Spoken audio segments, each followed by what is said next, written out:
Hello दोस्तों, 10 करोड़ से भी ज्यादा श्रमिकों ने अपना ई श्रम कार्ड में रजिस्ट्रेशन करा लिया है दोस्तों। लेकिन मैक्सिमम लोगों को ये कंफ्यूजन है कि ई श्रम कार्ड के माध्यम से उनको बेनिफिट कैसे मिलेगा, ई श्रम से जो हमें लाभ मिलने वाला है वो किस बेसिस पे होगा, कितना लाभ मिलेगा, किन किन योजनाओं के लाभ हमें मिल सकते हैं फ्यूचर में, और फ्यूचर में ई श्रम कार्ड के माध्यम से आपको क्या फायदा होगा, कितना फायदा होगा, ये आज की इस वीडियो में मैं डिटेल से आप लोगों को बताने वाला हूं। अगर आपने अपने लिए ई श्रम कार्ड बना लिया है या फिर आप सोच रहे हैं कि ई श्रम कार्ड से क्या फायदा होगा, क्यों जरूरी है, मुझे बनाना चाहिए या फिर नहीं बनाना चाहिए ई श्रम कार्ड, तो आज की इस वीडियो को देखने के बाद आपका सारा डाउट खत्म हो जाएगा और आप सही निर्णय ले पाएंगे कि ई श्रम कार्ड आपको चाहिए या फिर नहीं चाहिए। आज की इस वीडियो में डिटेल से बात करेंगे कि ई श्रम कार्ड के मेन फायदे क्या हैं, फ्यूचर में कौन कौन से योजनाओं के लाभ आपको मिल सकते हैं, ये सब आज की इस वीडियो में डिटेल से आप लोगों को बताने वाला हूं। इसलिए वीडियो बहुत ही ज्यादा इंपॉर्टेंट हो जाता है आप सभी लोगों के लिए, तो वीडियो के साथ बने रहिएगा। सबसे पहले दोस्तों मैं बता देना चाहता हूं कि असंगठित क्षेत्र में अगर आप काम करते हैं तो सरकार की तरफ से आप सभी लोगों के लिए एक डेटाबेस रेडी किया जा रहा है जिसका नाम दिया गया है ई श्रम कार्ड, यानी कि national database of unorganised worker, यानी कि असंगठित क्षेत्र में जितने भी सारे श्रमिक काम करते हैं उनका एक डाटाबेस सरकार की तरफ से रेडी किया जा रहा है ई श्रम कार्ड के माध्यम से, ई श्रम पोर्टल के माध्यम से। दोस्तों अब बात करते हैं कि इसका जरूरी क्यों है, इतना जरूरी क्यों है ये ई श्रम कार्ड बनवाना। दोस्तों मैं आप लोगों को बता देना चाहता हूं कि जब आधार कार्ड स्टार्ट हुआ था, आधार कार्ड सबका मतलब इनरोलमेंट हो रहा था आधार कार्ड में, तो लोगों को इनके इंपॉर्टेंस के बारे में उतना पता नहीं था। लेकिन अभी के समय में देखिए दोस्तों, कुछ भी आपके आधार कार्ड के बिना, कोई भी आपका गवर्नमेंट से रिलेटेड, कोई योजना से रिलेटेड, कोई स्कीम से रिलेटेड कोई भी काम आपका बिना आधार कार्ड के नहीं होने वाला है, ठीक है। इसीलिए दोस्तों ई श्रम कार्ड भी आप सभी लोगों के लिए बहुत ही ज्यादा इंपॉर्टेंट होने वाला है। सबसे बड़ी बात यह है दोस्तों कि गवर्नमेंट के पास आपका डाटाबेस नहीं था, आप श्रमिक हैं, किस जगह पे काम करते हैं, आप क्या क्या नॉलेज है आपके पास, क्या क्या स्किल है आपके पास, आपका आधार कार्ड क्या है, आपका बैंक डिटेल क्या है, ये सरकार के पास अवेलेबल नहीं था। तो सरकार का जो मेन मोटो है दोस्तों कि यही है कि अगर कोई भी स्कीम फ्यूचर में निकल के आता है तो उसका डायरेक्टली बेनिफिट सारे श्रमिकों तक पहुंच सके, पैसा कहीं पे बर्बाद ना हो, क्योंकि आपका बैंक अकाउंट उनके पास रहेगा तो पैसा क्या होगा, डायरेक्टली उनके बैंक अकाउंट तक पहुंच सकेगा। अदरवाइज कहीं से लीकेज भी हो जाता है, करप्शन भी होता है, ठीक है। इसीलिए ई श्रम कार्ड बनाया जा रहा है सारे श्रमिकों का, ताकि एक डाटाबेस गवर्नमेंट के पास रेडी हो जाए। अब बात करते हैं कि असंगठित क्षेत्र में काम कर रहे सारे श्रमिकों को ई श्रम कार्ड बनाने के बाद क्या फायदा होगा, बेनिफिट क्या मिलेगा।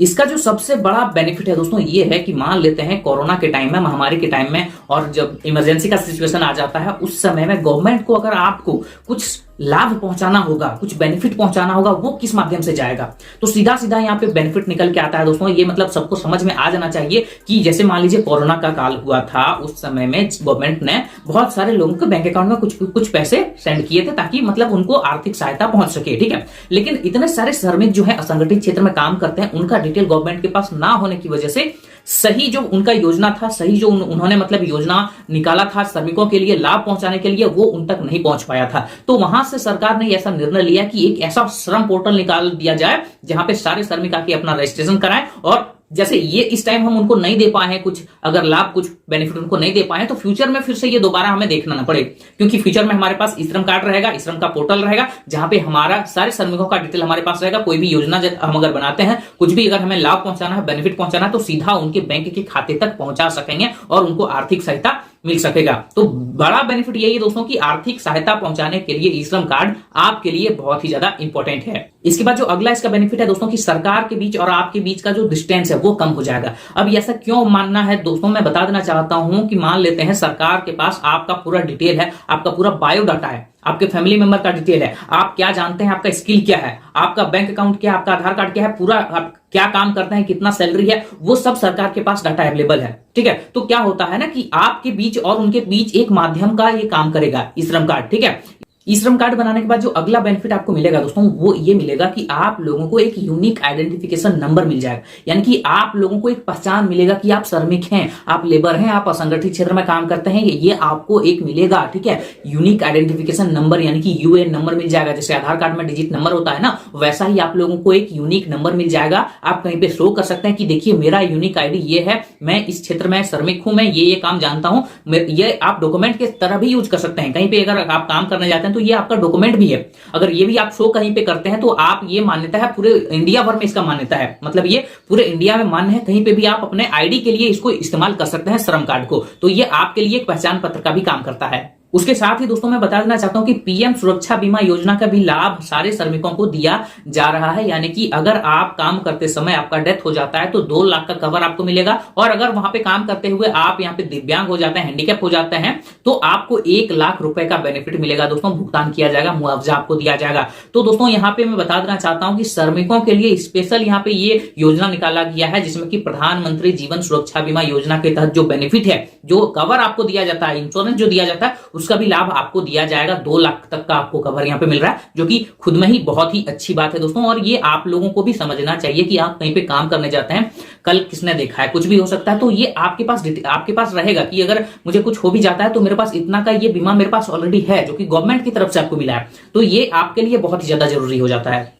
और मजे की बात तो ये है दोस्तों कि जो ये जीवन बीमा हमें मिल रहा है, उसका एक हमें यहाँ पे प्रीमियम देना पड़ता है, ठीक है। हर साल हमें 12 रुपए का प्रीमियम पे करना पड़ता है। अगर आप ये अलग से ये जीवन सुरक्षा बीमा अगर लेते हैं ना, तो 12 रुपए का पेमेंट आपको करना पड़ेगा हर साल। लेकिन जो पहले साल का जो ये प्रीमियम है दोस्तों, वो गवर्नमेंट की तरफ से आपको, सरकार की तरफ से मिल जाएगा। जितने भी सारे श्रमिक यहाँ पे अपना रजिस्ट्रेशन कराएंगे, उनका फर्स्ट ईयर का जो प्रीमियम है वो फ्री में गवर्नमेंट की तरफ से उनको मिल जाएगा। ये भी बेनिफिट आप लोगों के लिए दिया जा रहा है, यानी श्रमिकों को दिया जा रहा है। इसका अगला बेनिफिट होगा दोस्तों कि रोजगार के अवसर आपको मिल सकते हैं। यानी कि यहाँ पे बहुत सारे जो एम्प्लॉयर हैं, यानी कि कंपनियां हैं, अगर उनको लेबर चाहिए होगा तो स्पेसिफिक वो लेबर वो ले सकते हैं जिनके पास वो स्किल है। क्योंकि जब आप श्रम रजिस्ट्रेशन कराते हैं ना, तो वहां पे वो मेंशन करना पड़ता है कि आपका स्किल क्या है, आप किस क्षेत्र में काम करते हैं, किस जगह पे काम करते हैं, आपका काम करने का क्या है, किस जगह पे आपका नॉलेज है, आपका स्किल क्या है। तो वो सब गवर्नमेंट के पास डिटेल रहेगा। तो मान लेते हैं कंपनी को वेल्डर चाहिए होगा, तो वो मतलब वेल्डर को ही वहां से ले सकता है, ठीक है। और अगर किसी को वहां पे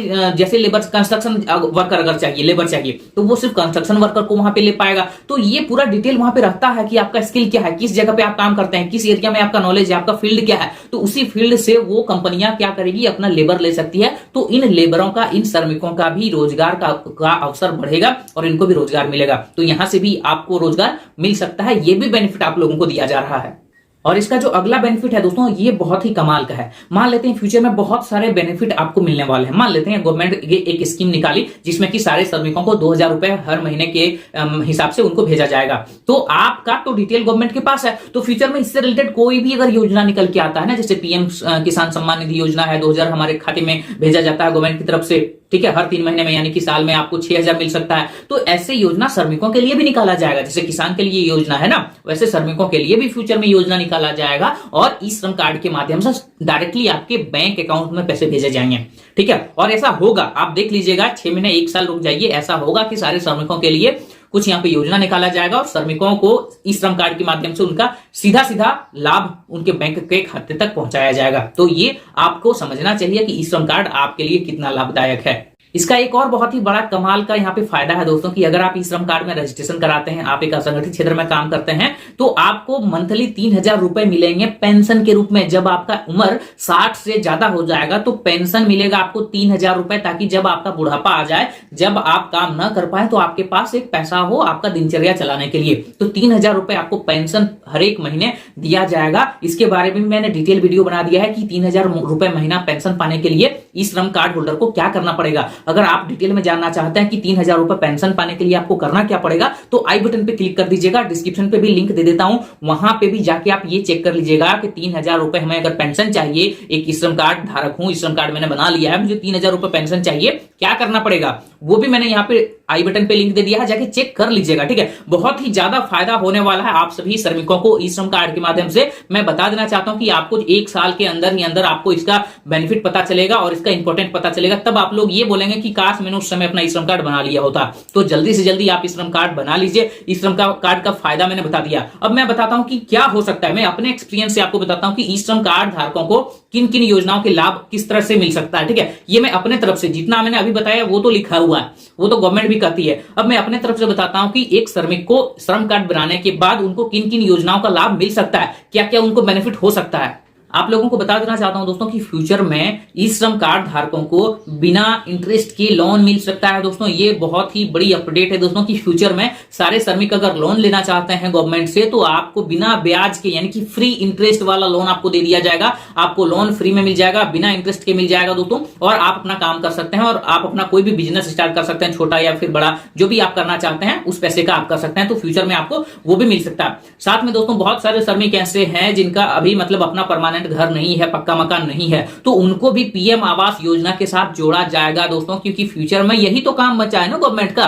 गवर्नमेंट यही काम करने वाली है कि मतलब सबको तो सब कुछ मिल ही रहा है, लेकिन श्रमिकों को अभी तक कुछ भी स्पेशल नहीं दिया जा रहा है। तो आने वाले समय में पीएम आवास योजना को भी ई श्रम कार्ड धारकों के साथ जोड़ा जाएगा। यानी कि ऐसा हो जाएगा कि कोई ई श्रम कार्ड धारक है, उसका कुछ क्राइटेरिया रख दिया जाएगा, इतना होना चाहिए, इतना होना चाहिए, तो उनको पीएम आवास भी मिल सकता है। तो ये भी हो सकता है। साथ में जैसे उज्ज्वला योजना जो भी स्कीम चल रहा है वो भी इसके साथ जोड़ा जा सकता है। श्रमिकों को उज्ज्वला योजना के साथ सिलेंडर मिलेगा, गैस मिलेगा, तो ये सब भी योजना आपको मिल सकता है।